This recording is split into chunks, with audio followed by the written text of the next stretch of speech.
నమస్తే, welcome to I dream. మనతో పాటు ఉన్నారు ప్రముఖ senior gynaecologist doctor Velanki Janaki గారు. ఈరోజు వారితో మాట్లాడదాం. నమస్తే మేడం. నమస్తే అమ్మా.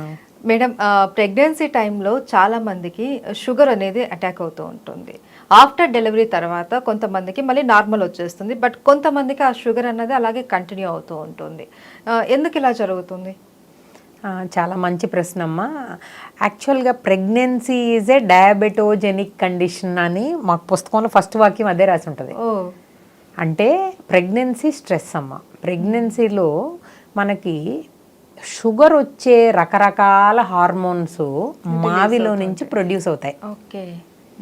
సో చాలా ఎఫెక్ట్స్ ఉంటాయి అన్నమాట. అంటే సాధారణంగా ఒక మనిషి ఒక పదార్థం సేవిస్తే అది గ్లూకోజ్గా మారుతుంది, లేదా కొన్ని ప్రోటీన్ కూడా తీసుకుంటే కొంచెం ప్రోటీన్ కూడా సింథసైజ్ అవుతుంది, ఇంకా ఎక్కువైపోతే ఫ్యాట్గా మారుతుంది. ఇది మనకు తెలిసిన రీతి.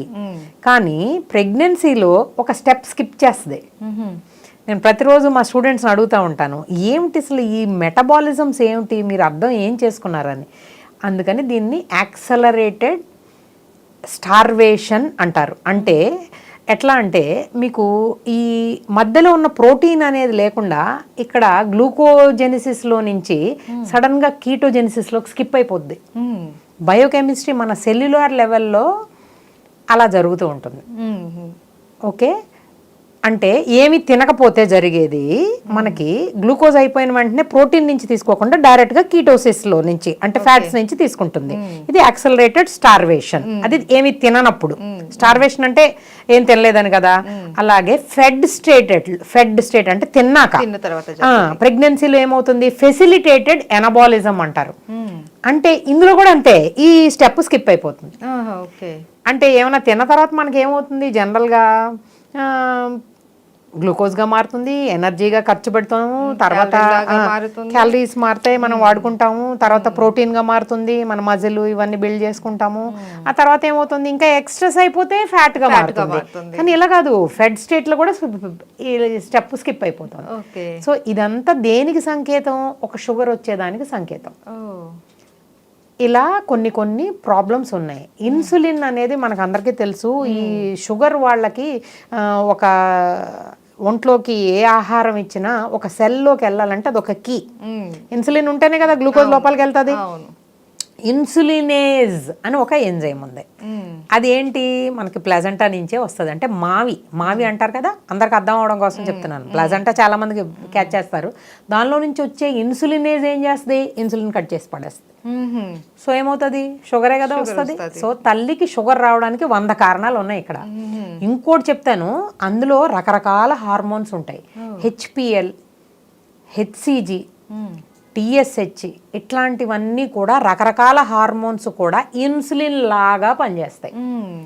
తర్వాత ఒక్కొక్కసారి యాంటీ ఇన్సులిన్ లాగా కూడా పనిచేస్తాయి. అంటే హార్మోన్ డిస్టర్బెన్సెస్ అయిపోతాయి అన్నమాట. మీకు సరిగా పనిచేయాల్సిన ఇన్సులిన్ ని మిమిక్ చేస్తుంది. అది నిజమైన ఇన్సులిన్ కాదు. నిజమైన ఇన్సులిన్ ని డెస్ట్రాయ్ చేసేస్తుంది. ఇదేమో ఇన్సులిన్ కాదు, మనమేమో తినేస్తున్నాం. సో ఏమవుద్ది, ఎక్కువ గ్లూకోజ్ అయిపోతుంది, అదంతా పోతుంది. సో ఇది కనిపెట్టడానికి గ్లూకోజ్ ఛాలెంజ్ టెస్ట్ అని చేస్తూ ఉంటాం. డిప్సీ అని ఒక ఆర్గనైజేషన్ ఉంది, diabetes in pregnancy study in India. ఈ గ్రూప్ ఒకటి ఉంది. WHO అనేది మొత్తం గ్లోబల్ గ్రూపు, మన ఇండియాలో గ్రూపు డిప్సీ. ఈ డిప్సీ గైడ్ లైన్స్ అనేవి ప్రవేశపెడుతుంది. సో ఇన్నాళ్ళు ఎవరికైనా డౌట్ ఉంటేనే మనం చేసేవాళ్ళం. కానీ ఇప్పుడు ప్రతి ఒక్క ప్రెగ్నెంట్ స్త్రీకి వాళ్ళు ప్రెగ్నెంట్ అని తెలిసిన వెంటనే ఒక 75 గ్రాముల గ్లూకోజ్ ఇచ్చి 2 గంటల తర్వాత గ్లూకోజ్ తీయడం, ఆ వాల్యూ 140 కన్నా ఎక్కువ ఉంటే నీకు షుగర్ రాని లేబుల్ వేసి వాళ్ళని ఇన్సులిన్ అవసరమైతే ఇన్సులిన్ ఇవ్వడం, ఇట్లా చేసేస్తున్నాం. అంటే స్క్రీనింగ్ టెస్టుల్లో పెట్టేశాం. దాన్ని మీరు జీటీసీ అంటే గ్లూకోజ్ ఛాలెంజ్ టెస్ట్ అని అంటుంటాం అనమాట. అది ఈ గైడ్ లైన్స్ ప్రకారమే వెళ్తూ ఉంటాం. అది ఎవ్రీ 2 ఏళ్లకి 3 ఏళ్లకి మారుతూ ఉంటుంది. మనకి ఇండియాలో మీరు వినే ఉంటారు, హైదరాబాద్ కూడా ఇట్లా, ఈ ఏపీ, తెలంగాణ ఈ states diabetic capital of the world. అవును, మీరు విన్నారు కదా. రైస్ బౌల్, మనం తినేది రైస్. ఈ రైస్ అనేది చాలా ఎక్కువ గ్లైసిమిక్ ఇండెక్స్, ఇంచుమించు 80. అంటే మీరు ఇంత కప్పు రైస్ తింటే అంత క్యాలరీస్ వచ్చేసినట్టు లెక్క. 2000 3000 అవి 3 పూట్ల, పొద్దున్న ఇడ్లీలు, మధ్యాహ్నం భోజనం, రాత్రి భోజనం, ఇలా అంతా తింటూ నాకు షుగర్ వచ్చింది అని ఆశ్చర్యపోవాల్సిన అవసరం ఏమీ లేదు. ఖచ్చితంగా వస్తుంది. కాబట్టి గర్భిణీ స్త్రీలకు అనేది మనం ఫస్ట్ స్క్రీనింగ్ టెస్ట్ వెళ్ళిన ఫస్ట్ రోజే వాళ్ళు ప్రెగ్నెన్సీ ఉన్నప్పుడే ఈ స్క్రీనింగ్ టెస్ట్ అనేది జరపడం జరుగుతుంది. జరిపిన తర్వాత వాళ్ళకి ఫాస్టింగ్, పోస్ట్ ప్రాండియల్ బ్లడ్స్ తీస్తాం. అంటే ఫాస్టింగ్ అంటే మీకు తెలుసు కదా, ఏం తినకముందలు చేయడం. ఇన్నాళ్ళు చాలా కంబర్సమ్ టెస్టులు ఉండేవి. 3 రోజులు ఏమీ తినకుండా గర్భిణీ స్త్రీని అలా మార్చి తీసుకొచ్చి అలాగా ఇప్పుడు నేను చెప్పిన గ్లూకోజ్ ఛాలెంజ్ చేయడం. ఇప్పుడు అలా కాదు. వాళ్ళు ఏం తిన్నారో ఏం తినలేదో అనేది అనవసరం. ఆ మనిషి రాగానే మనం వెంటనే ఈ రకంగా గ్లూకోజ్ ఛాలెంజ్ టెస్ట్, అది 50 గ్రాములు అవచ్చు, 75 గ్రాములు, ఎప్పటికప్పుడు మారుతూ ఉంటాయి. ఎప్పటికప్పుడు ఏ ఇయర్కి ఆ ఇయర్ గైడ్ లైన్ చూసుకుని చేసుకోవడమే. చేసి ఎంత ఉందని, ఎవరికైనా 200 మిల్లీగ్రామ్ పర్ డెసిలీటర్ దాటిందంటే వాళ్ళు డయాబెటిక్. వాళ్ళు డైరెక్ట్గా ఇన్సులిన్ మీదకి తీసుకెళ్ళిపోవడమే. ఏంటి మేడం మరి దానికి సొల్యూషన్ ఏంటి? అంటే ఆఫ్టర్ డెలివరీ తర్వాత కూడా ఇది కంటిన్యూ అవుతుందా?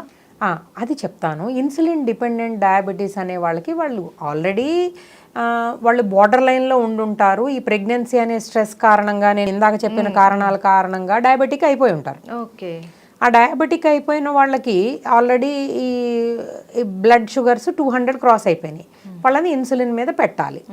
సాధారణంగా ఏంటంటే ఒక ప్రెగ్నెన్సీ వచ్చి షుగర్ వచ్చినా దాన్ని జెస్టేషనల్ డయాబెటీస్ మెలిట్, జీడిఎం అంటారు. జీడిఎం అంటే గర్భిణీ టైంలోనే షుగర్ వచ్చిందని. గర్భిణీ అయిపోయాక 6 వారాలు అయిపోయాక పోతుంది. కానీ ఈ 200 దాటిన వాళ్ళకి ఇన్సులిన్ డిపెండెంట్ డయాబెటీస్ వాళ్ళకి అలాగే ఉంటుంది. 6 వారాలకు మళ్ళీ టెస్టులు చేస్తాం. జీటీటీ అంటారు కదా, జీటీటీ అనే టెస్ట్ ఫాస్టింగ్ చేస్తాము. 1 అవర్కి 2 అవర్స్కి చేస్తాం. అదే టైంలో యూరిన్ కూడా కలెక్ట్ చేస్తాం. సో ఈ వాల్యూస్ అనేవి లెవెల్స్ ఉంటాయి. వాళ్ళకి క్రాస్ అయినప్పుడు వాళ్ళకి షుగర్ ఉంది అని తెలిసిపోతుంది. వాళ్ళకి ఇన్సులిన్ తీసుకోవాల్సిన అవసరం కూడా ఉంటుంది అనమాట. ప్రెగ్నెన్సీలో ఇది ఒక విచిత్రం జరిగింది గత 10 ఏళ్లుగా. ఏంటంటే ఓరల్ మెడిసిన్ కూడా పెడుతున్నాం ఈ మధ్య. ఇన్నాళ్ళు ఓరల్ పెట్టేవాళ్ళం కాదు. ఇస్తే డైటరీ హై ఫైబర్ ఉన్నది కానీ ఏదైనా ఇవ్వడం, పూర్తిగా రైస్ అనేది మాన్పించేయడం, వాళ్ళకి జోవార్ మీద కన్వర్ట్ చేసి ఇలా చేసేవాళ్ళం. Diet, insulin. కానీ ఇప్పుడు మెట్ఫార్మిన్ అనేది వచ్చి చేరింది అనమాట. ఇది ప్రెగ్నెంట్ లేడీస్ కి కూడా వాడుతున్నాం. అది కూడా వాడొచ్చు. అదే లాస్ట్ డెకేడ్ లో జరిగిన గొప్ప విచిత్రం. అది సేఫేనని తెలిసింది. సో దానివల్ల ఏమైందంటే ఈ ప్రెగ్నెన్సీ అనే టైంలో ఓరల్ యాంటీ డయాబెటిక్స్ లో మెట్ఫార్మిన్ కూడా వాడడం జరుగుతుంది. దానివల్ల కొంత ఇన్సులిన్ అనేది కంట్రోల్ తీసుకోవడం ఇవన్నీ కూడా జరుగుతున్నాయి. ఇన్సులిన్ ఇస్తున్న వాళ్ళు ఖచ్చితంగా మొదటి కొన్ని మాసాలు కానీ కొన్ని రోజులు కానీ వాళ్ళు నేర్చుకోవాలి. ఎలా ఉంటుంది, ఎలా తీసుకోవాలి, ఏ రకమైన మిక్స్చర్ ఇస్తాము, ప్లెయిన్, ఇంటర్మీడియట్ అంటారు అనమాట. ఇట్లా 2 కలిపిస్తారు. అలా ఇచ్చినప్పుడు తీసుకోవాల్సిన ప్రికాషన్స్ ఉన్నట్టుండి హైపోగ్లైసీమియా ఈ సిమ్టమ్స్ని మేము ఎడ్యుకేట్ చేస్తాం బాగా. ఎవరికైనా కానీ ముచ్చెమటలు రావడం, దడగా ఉండడం, తలనొప్పి వచ్చేయడం ఇలా జరిగినాయి అనుకోండి ప్రెగ్నెంట్కి, అలాంటి కొన్ని ఎపిసోడ్స్ వచ్చిందంటే లోపల బేబీ చనిపోతుంది. సో దాన్ని మనం ఇన్సులిన్ ఇచ్చేటప్పుడు ఎడ్యుకేట్ చేస్తాం. కరెక్ట్ గ్లూకోజ్ లెవెల్స్ మెయింటైన్ చేసుకునేలాగా డైటరీ ప్లానింగ్ అండ్ ఇన్సులిన్ అనేది చూసుకోవాలి. చాలా మానిటర్ చేయాలి high risk pregnancy. And 1 more question madam, ఈ ప్రెగ్నెంట్ లేడీకి షుగర్ అటాక్ అయిందనుకో, పుట్టే బేబీకి కూడా ఈ షుగర్ కంటిన్యూ అవుతుందా? ఇది చాలా మంచి ప్రశ్న అమ్మా. నా చాలా ఫేవరెట్ టాపిక్. దీని మీద చాలా కాలంగా నేను పనిచేస్తున్నాను. దీన్ని ఏమంటారంటే, మీరు తీసుకునే ఆహారం వల్ల ఆ నెక్స్ట్ జనరేషన్కి షుగర్ రాకుండా ప్రివెంట్ చేయొచ్చు. దాన్ని ప్రైమోర్డియల్ ప్రివెన్షన్ అంటారు. ప్రైమరీ ప్రివెన్షన్ అంటే మీకు రాకుండా, మీ పుట్టబోయే జనరేషన్ కడుపులో ఉన్న వాళ్ళకి రాకపోవడాన్ని ప్రైమోర్డియల్ ప్రివెన్షన్ అంటే మనం జొన్న, డైటరీ ఫైబరు, ఎక్కువ వెజిటబుల్స్ ఇలా ఉన్న ఫుడ్ తీసుకుంటే ఆ లోపల ఉన్న బేబీకి పెడర్సన్ హైపోథసిస్ అని ఒకటి ఉంది. దాని ప్రకారంగా వాళ్ళకు కూడా ఎక్కువ గ్లూకోజ్ వెళ్తుంది ప్లాజెంటాలో నుంచి, వాళ్ళకు కూడా ప్యాన్క్రియాస్ తయారవుతుంది, వాళ్ళకు కూడా పెద్దదైపోతుంది. సో వాళ్ళకు కూడా రేపొద్దున పుట్టిన పిల్లలు కూడా డయాబెటిక్ అయిపోతారు. అది ప్రివెంట్ చేయాలంటే తల్లే తీసుకోవాలి ఈ జాగ్రత్తలన్నీ. అప్పుడు పుట్టబోయే నెక్స్ట్ జనరేషన్కి షుగర్ అనేది రాకుండా ఉంటుంది. Okay, right. Thank you so much madam. Thank you.